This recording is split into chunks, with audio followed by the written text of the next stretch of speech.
In this videocast, we'll review Chapter 4. Make sure that you've got some paper, a pencil, and a book out in front of you right now. Open to Chapter 4 so you can follow along with this stuff. Pause the video now until you have those things in front of you so you can do an adequate review and follow along with what we're going to talk about.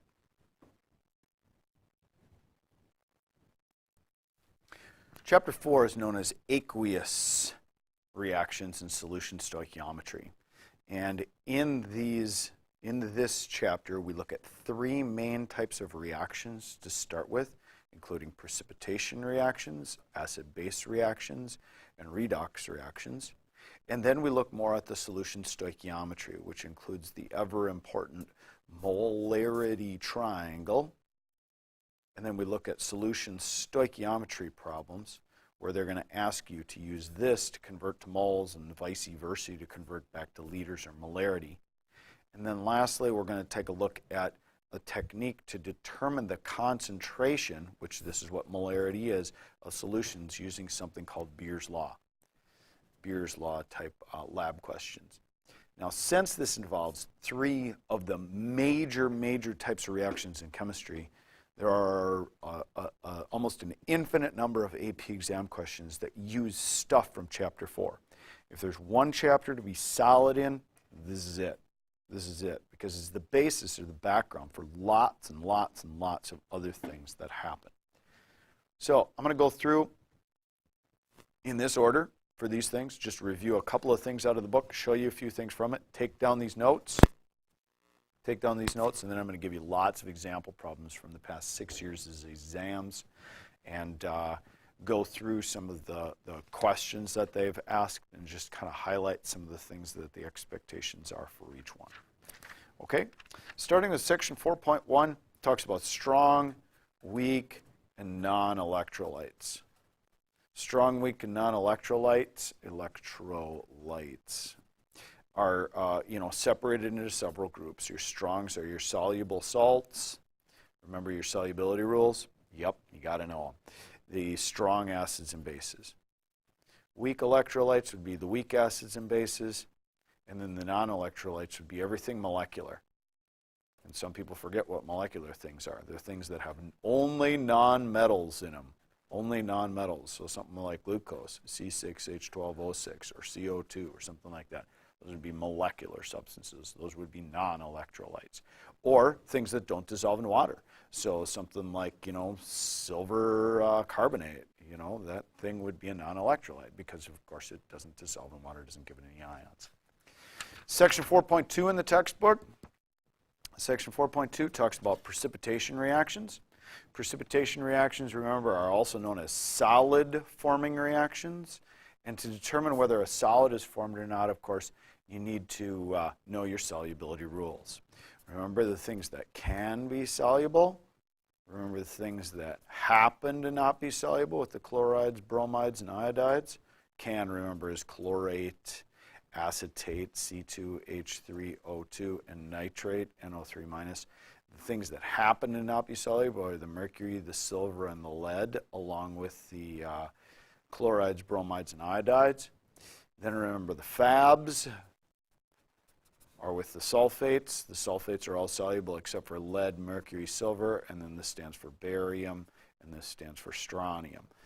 And then lastly, and probably most importantly, remember the group 1 and ammonia rule. So if it's got group 1 metal in it or ammonia in it, you know that that thing is soluble all the time. I guess I said last, but really there's one more rule, and it's the trickiest rule of all, because that includes everything else. That includes everything else. Everything else that's not talked about in this group, and there's one tiny exception, but everything else pretty much in this group is not soluble. Not soluble. And you got to have these memorized, and you got to have them memorized really well. We'll quiz them, but you got to know them, because otherwise you're stuck. Okay, section 4.3 talks about acid-base reactions. And in acid-base reactions, remember that there's something that is a proton donor, that's called an acid, and something that's a proton or an H+ acceptor. And some people don't know why H+ is also known as a proton. So we'll review that. Hydrogen, of course, on the periodic table has one proton because it has an atomic number of 1. Has one proton. And to balance it out, it has one electron zooming around the outside, not like a planet going around the sun. But, you know, we kind of say that. When it loses its electron, what's left? Well, the proton, of course. And what charge does a proton have? Well, it has a positive charge. So that's why H+, you know, lost an electron, so it has a positive charge, is also known as a proton. That's why we call acids proton donors and bases proton acceptors. You should be able to identify an acid as a proton donor or bases as proton acceptors. Some weird reactions that you should know are ones that are called gas-forming reactions. And the only way you know these is to memorize them and then be familiar with them. Okay, these are gas-forming reactions when an acid reacts with certain things. And I'm going to give you them. I'm going to give them to you right now, so write them down. And the gas-forming reactions you need to know are when there is an acid and it reacts with a carbonate, an acid and it reacts with a hydrogen carbonate, an acid and it reacts with a sulfite or with a hydrogen sulfite. Now, of course, there can be something stuck on the front of these carbonates, bicarbonates, sulfites, or bisulfites. Notice it can be called hydrogen carbonate or bicarbonate, or hydrogen sulfite or bisulfite. It's all the same. And then lastly, if it reacts with a sulfur or sulfide, then it's going to form the H2S gas as well. Okay? So what do these guys form? Well, this and this would normally form H2CO3 if you did the drop and swap of, or the crisscross method of the two charges, because this is -2, this is +1. But this decomposes right away, and it decomposes into water and carbon dioxide. Same thing with this one, water and carbon dioxide. This one and this one, of course, would decompose to water and sulfur dioxide. Carbon and sulfur being in the same family, of course, they act fairly the same. See, here's oxygen, here's sulfur. They're like related to each other. That's why the carbonate and the sulfite react fairly similar to each other. And then this one, when you have a hydrogen reacting with some kind of sulfide, you're going to get the hydrogen sulfide gas. So that's some special acid-base reactions. And watch out, you're going to get a question about that somewhere. I can almost guarantee it. The next section talks about redox reactions. Redox reactions are super duper important. These are the ones we talked about in chapter 20 in electrochemistry. Redox reactions, remember, are ones where oxidation is the loss of electrons and reduction is the gain of electrons. And remember, when you lose electrons, you become more positive. When you gain electrons, you become more negative. And you should be good at assigning what are called oxidation numbers in a particular reaction. And you should become really good at assigning oxidation numbers in a formula as well. So take something like NiNO3 You should be able to go through and say, what is the oxidation number of nickel, what's nitrogens, and what's oxygens? And you should become a good guesser at these as well. Knowing that the oxygen rule is that it's always -2 unless it's in a peroxide. Knowing that the nitrate thing right here is memorized a long time ago as -1. So that means that since this is -1 and there are 2 of them, nickel's going to end up being +2. Knowing that the nitrate right here is a -1 species.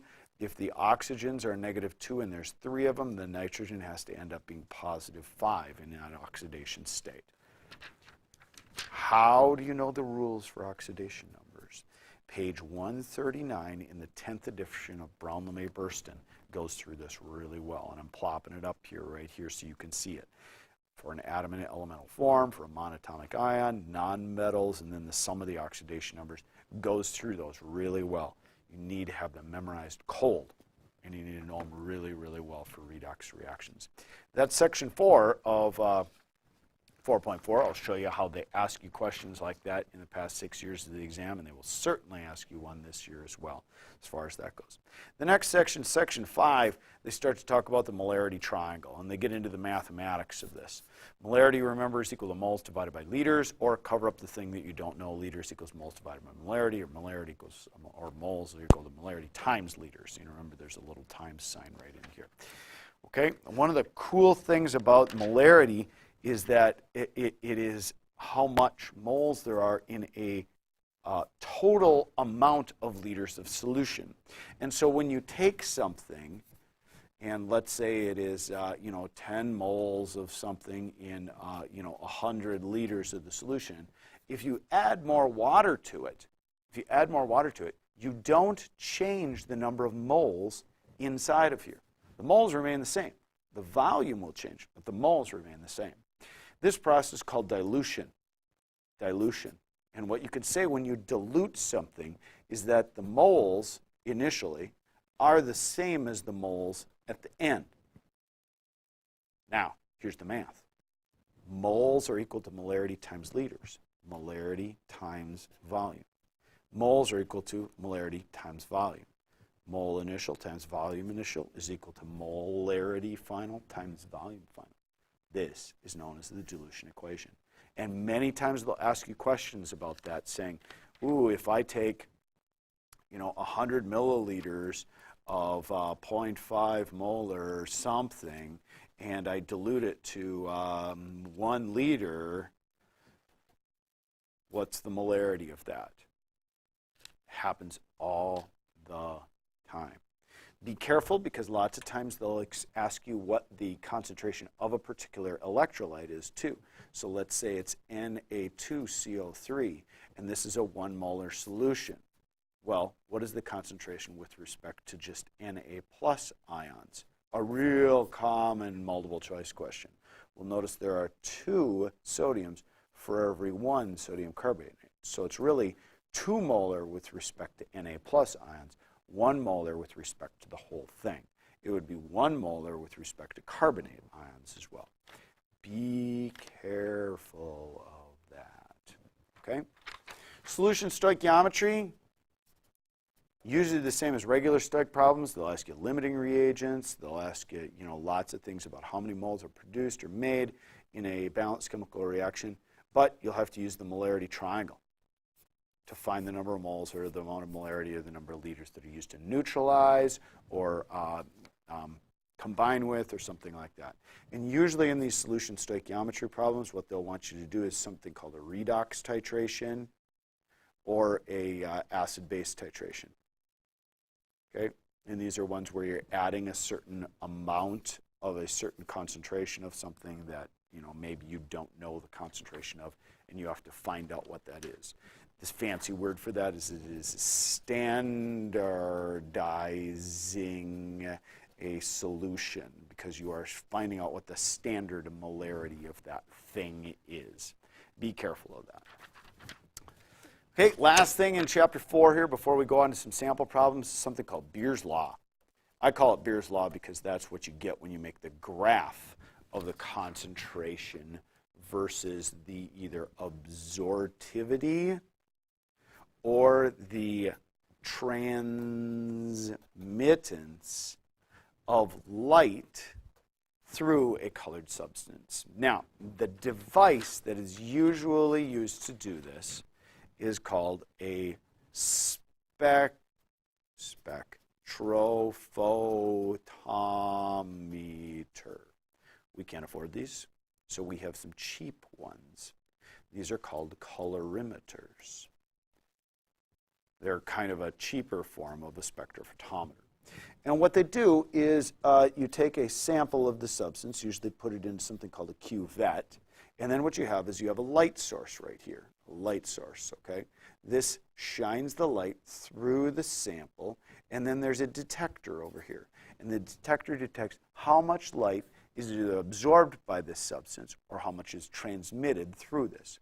And then you make a graph of different concentrations. For example, if it's a 1 molar solution, a certain amount of absorbance or transmittance will be observed. Let's say, 0.5. Okay?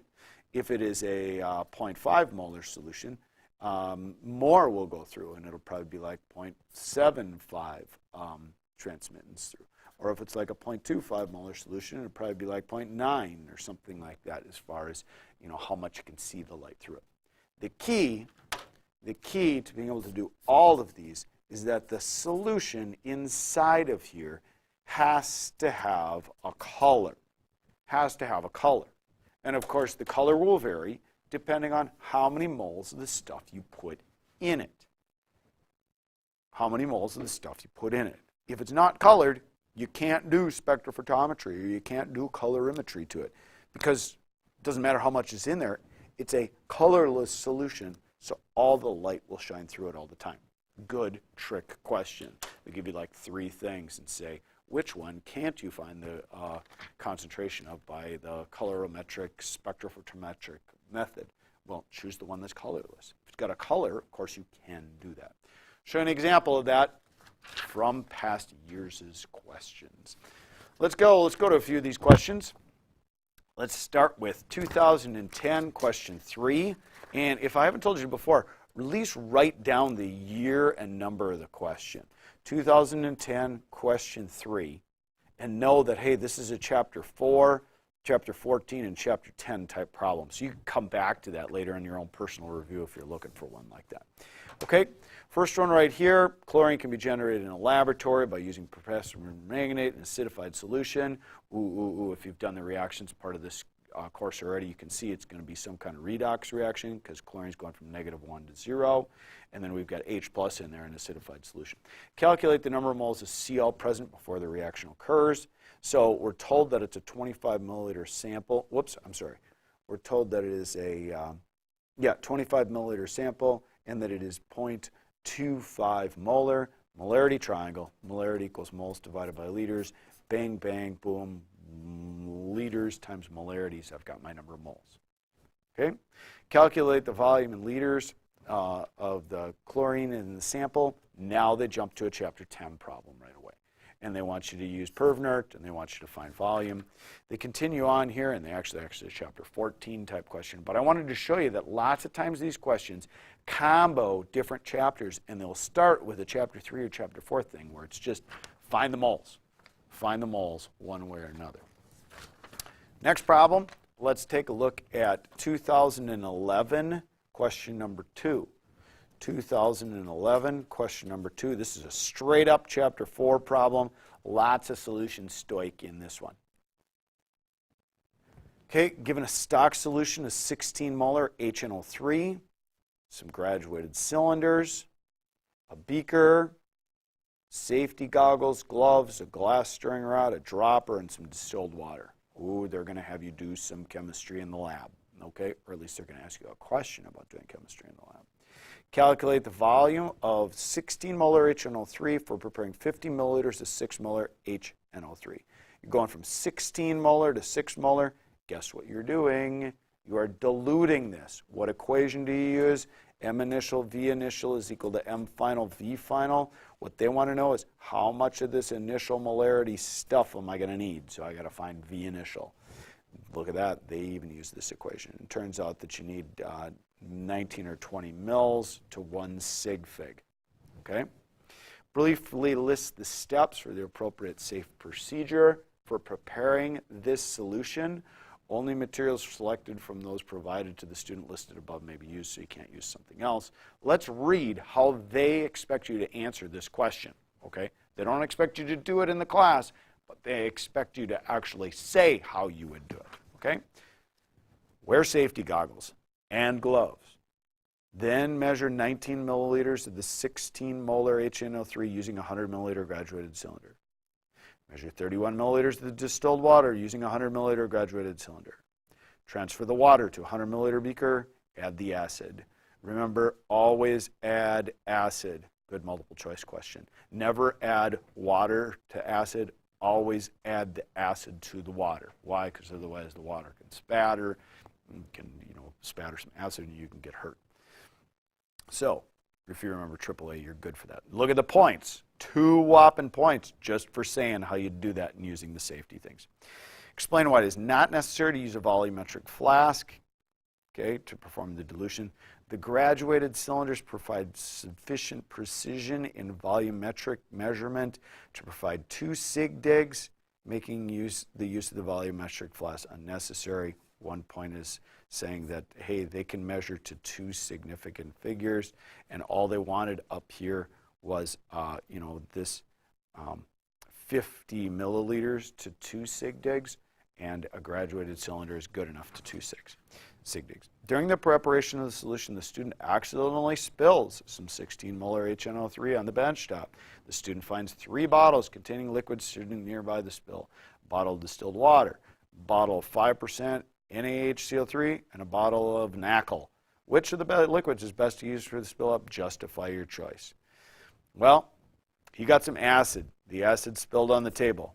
What do you usually want to do with the acid? Well, you want to neutralize it. So you want something that's a base. Is NaCl a base? No, this came from a strong acid. I'm sorry, from a strong base. This came from a strong acid, so it's going to be neutral. Distilled water. Is that a base? No, that's just water. It's got another thing that just, doesn't. It'd be good to dilute it, but let's find a base. 5% NaHCO3. Oh, there's going to be some Na plus ions in there. Those don't do anything. We got some HCO3 minuses in there. Ooh, ooh, ooh. This guy right here would be a good acceptor of protons to become H2CO3, which is a weak acid, right? So let's dump some of that on there, and then you could justify your answer that way, probably with an equation. And yes, they do. They say, save the world and take the NaHCO3 and dump it on there. Next, the student pours 25 mils of the HNO3 in a beaker and adds a sample of it in alloy. After the sample completely reacts to the acid, some saturated NaCl is added to the beaker, resulting in the formation of AgCl, PPT. Additional NaCl is added, so hey, additional. So notice until no more precipitates, this means this is going to be my excess reagent. This is observed to form. The precipitates filtered, washed, tried, and weighed to constant mass and filter crucible. Data are shown below. Here's a bunch of data. They don't want you to actually do the experiment, just answer questions about the experiment. Calculate the number of moles of AgCl precipitate formed. So first of all, figure out how much AgCl is collected. So maybe take like the mass of the crucible and precipitate when it's dry, right there, and then subtract from that the mass of the dry crucible, because of course you don't want to have you want to subtract out the crucible to find out just how much AgCl there is. Then take that, and it asks for the number of moles. So we take that grams, divide it by its molar mass right here, and we get the number of moles of Agricola in there. Converting to moles, Chapter 3 thing. Once again, this is all a Chapter 3, Chapter 4 problem. Just a little bit of this kind of stuff. Lastly, calculate the mass percent of the silver in the alloy. So we know our total number of moles of silver. Let's convert it to grams. Take the part, divide it by the whole, because they told us up here this is how much our silver alloy weighs. Part divided by whole times 100%. There's 62% in there. This problem, all you would have had to do was go through Chapter 4 of AP Chemistry, and you should have been able to answer the whole thing. Next one, 2010 Form B. Write it down again. Write down what it is. 2010 Form B number 3. All right, what's this one got? Well, identify the molecule that's being oxidized. Redox question. So now you got to be able to say what's happening from one side to the other. Assign oxidation numbers, okay? So this guy's Te plus 4, and then over here it goes to Te posi, whoa. Let's see, this is plus 2, this is minus 8, so it's going to be plus 6. It goes from plus 4 to plus 6. Oxidation number of chromium in this ion, so now you got to be able to assign oxidation numbers again. This is posi 6. The next one, balance the equation. Hey, here we go. Here is a redox reaction that you have to balance. Redox reaction that you have to balance right here. Remember those steps? Long video on that back in Chapter 20. Okay. Then they go into a little bit more about how there's an ore sample and you add some to reach what's called the equivalence point. Then they go, whoops, yep, this is continued on the back. You use some solution stoichiometry for a 1:6 ratio. Where do they get that 1:6 ratio? Ooh, look back here. Balanced chemical equation. From right down here. 6, okay, 1, right there. Flip that over. Here's our balanced chemical equation 1:6. We find the number of moles. Calculate the moles of CR2 that reacted with it. Another stoichiometry thing. And then right here, find the mass. So grams to using the ratio right here and to the moles. Terrific problem to look back at. Another one that all you need to know some Chapter 3 and Chapter 4 stuff to be able to do. Next one, we talked about precipitation reactions. That's going to help us a ton, knowing your solubility rules. This is 2008, question 5. Write that down, 2008, question 5. Identify of an unknown solid. The identity of unknown solid is to be determined. The compound is one of the 7 salts listed in the following table right here. A whole bunch of salts. Notice some are hydrates, DOT, 5H2O, etc. Use the results of the laboratory tests to explain how each compound in the table may be eliminated or confirmed. Tests are done in sequence A through E. Question A, the unknown compound is white. Cross out the 2 compounds that can be eliminated by this observation. Be sure to cross out the same 2 compounds in parts B and C. Well, you can cross off the copper sulfate, because what color is copper? Blue. You need to know that. What color is nickel nitrate? Green. You need to know that. You need to know that copper solutions are usually bluish green, and you need to know that nickel solutions are almost always green. How do you know that? You're an experienced chemist. That's how you know it. Letter B. When the unknown compound is added to water, it dissolves. In the table below, cross out 2 of the compounds that can be eliminated. So now what we're looking for is 2 things that are insoluble in water. Well, calcium carbonate doesn't dissolve in water. Remember, it's not one of the things that's soluble. Barium sulfate also does not dissolve in water because barium is one of FABs along with sulfate. Okay? Next one, when AgNO3 is added to aqueous solution of the compound, white PPT forms. In the table below, cross out each of the compound can be eliminated during the test. Be sure to cross out. Well, aluminum nitrate would not react with the silver nitrate because they're both nitrates. Barium, on the other hand, offers some chloride to it, and the silver chloride would be a precipitate. The silver chloride from NaCl would be a precipitate. Okay? Lastly, they say when the unknown compound is carefully heated, it loses mass. In the table below, cross out each compound that can be eliminated. Sodium chloride would not lose mass because it's not a hydrate. Bacyl right here would lose mass because it is a hydrated compound and you lose that water when you do it. Describe a test that can be used to confirm the identity of the unknown substance. Well, a couple of different ways to do it. They list several down here. Okay, you could take BaCl and you could mix it with a sulfate and you should get a precipitate of the barium sulfate. So you could choose, well, up here they've got the copper sulfate, and you could say, hey, I'd be able to identify it because the barium sulfate would be a precipitate. How did I answer this question? By knowing Chapter 4, solubility rules, and just being pretty good at doing some lab things in my past. Here's another one, 2007, question 5. Write it down. Write it down, 2007, question 5. Are you noticing there's a lot of questions from Chapter 4? We've got a couple more of them coming up. Just about every single year, there's something you've got to know from here. Okay?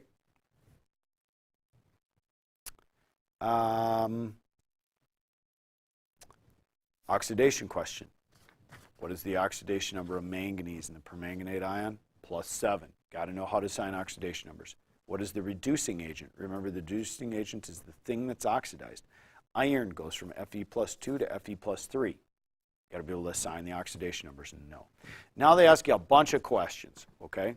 Describe the color change in the flask when the end point of the titration has been reached. Explain the color of why the color of the solution changes. So they tell you it changes. They don't tell you you have to say what color it changes to. They just say describe the color change. So notice you're going from MnO4- to Mn+2. If you're an experienced chemist, you know that that permanganate ion is kind of colorful. The solution in the flask changes from colorless to faint purple at the end point of the titration.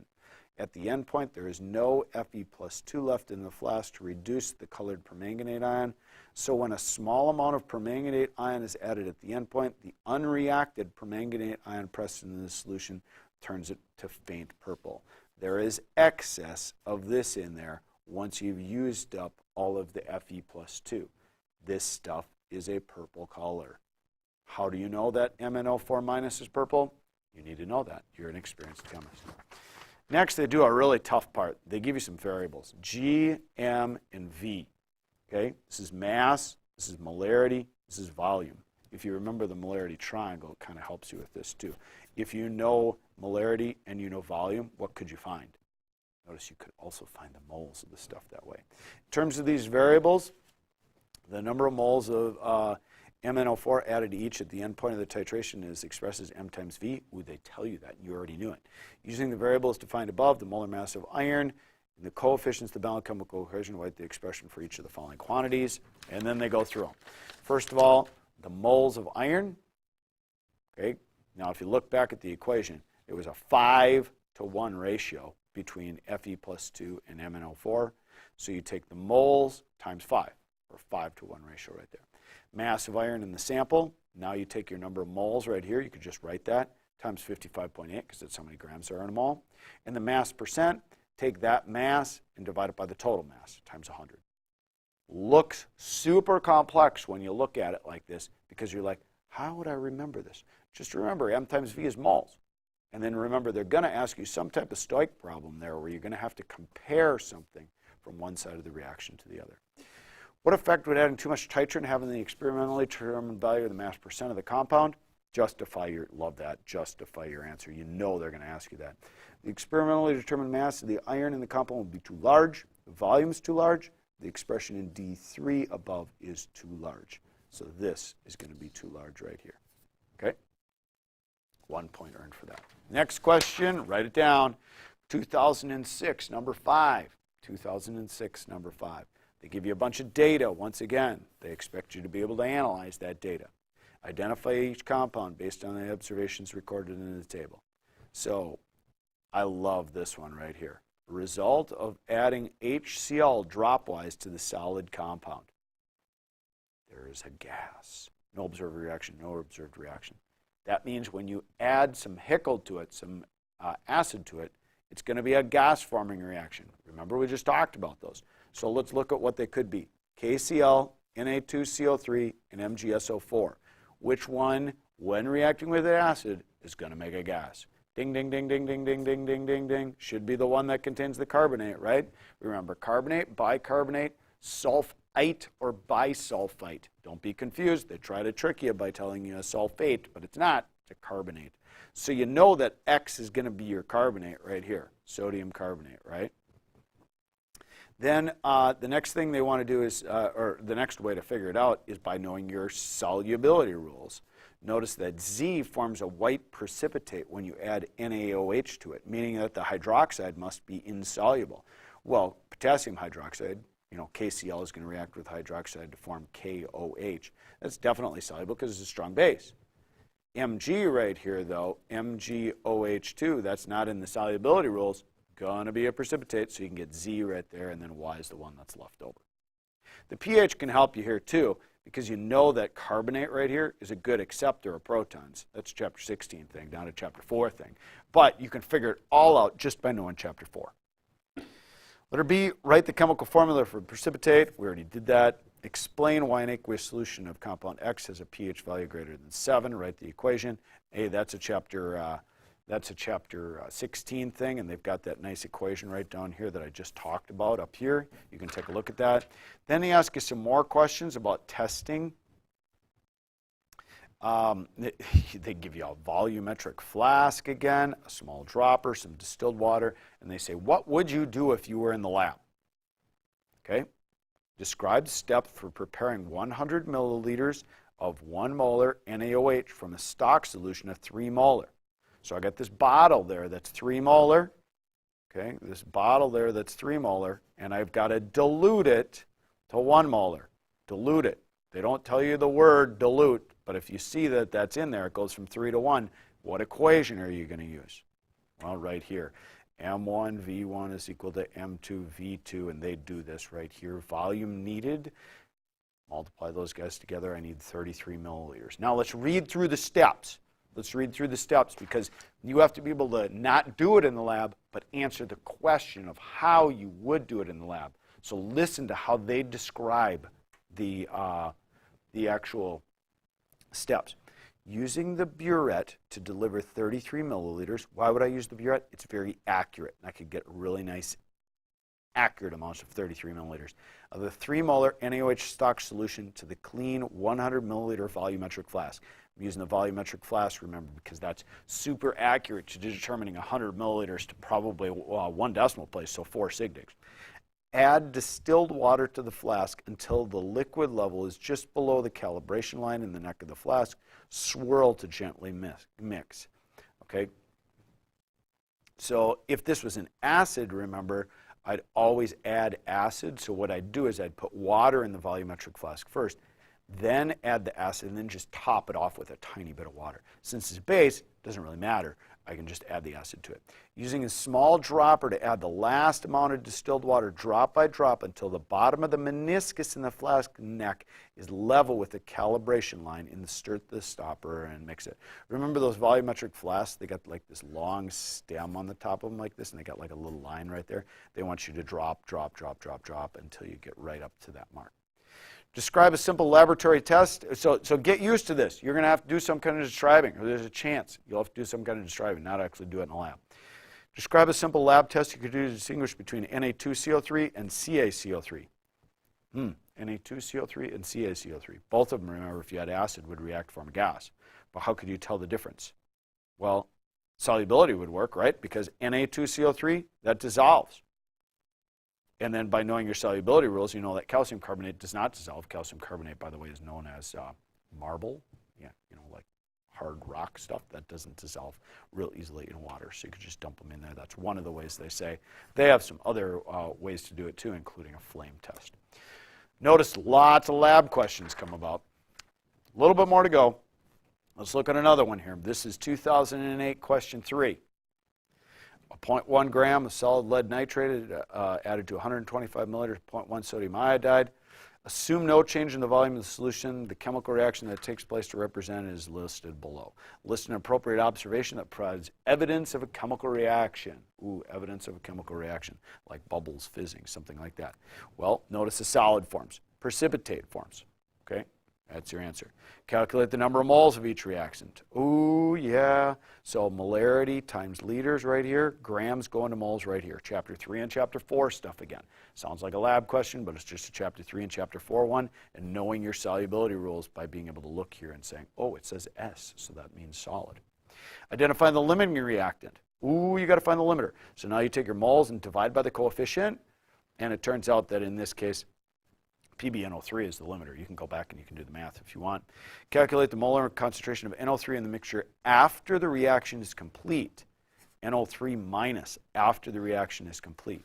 So they told you NO3 is the limiter. So what you could do is you could go from PbNO3 over here to Na2NO3, okay?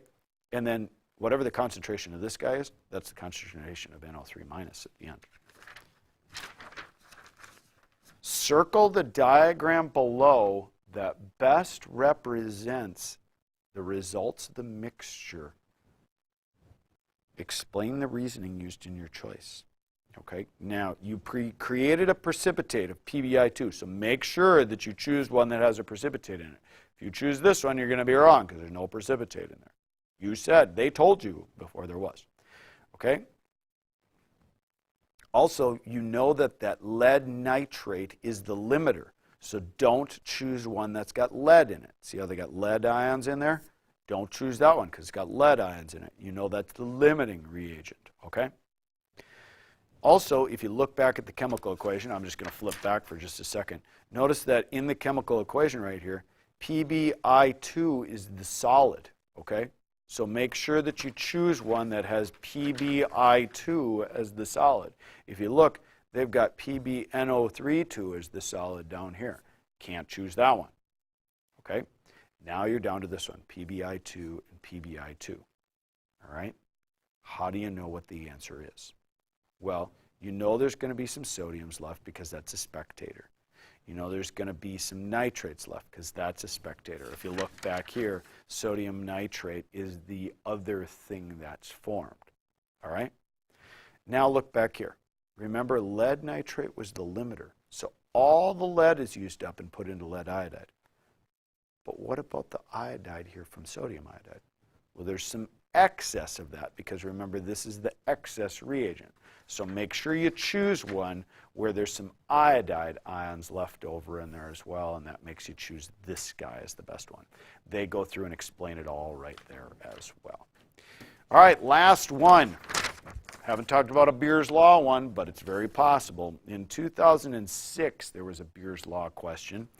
Student carries out an experiment to determine the equilibrium constant for the reaction by a colorimetric or spectrophotometric analysis. That means you've got a colored solution, you're going to shine some light through it. The production of the red-colored species FeSCN positive 2 is monitored. The optimum wavelength for the measurement must first be determined. Man, does that sound fancy. All it means is what color's the best to shine through this stuff. The plot of absorbance for the wavelength for the FeSCN positive 2 is given below. What is the optimum wavelength for this experiment? The optimum wavelength is 450 nanometers, which is like right in here, the peak right up here, because that is the wavelength of maximum absorptivity by this stuff. Notice if you go over here, you'll see it's the most absorbed of any of the colors. The most absorbed of any of the colors. And you want to choose a color of light to shine through there that's going to be absorbed the best. It's not any good to shine like white light through there because that has all the colors. And only a certain type of the light is going to be absorbed by it. So you want to choose the color that's going to be best absorbed by the color of the species that you're checking. Calibration plot is given below. The data below for the absorbance is measured. See, here's absorbance, here's concentration right here. Data below, and then they go on to the next page. It says, I don't know where the question is. Can't find the question. Oh, yeah. Is this the question? Continued? Right here. Question continued.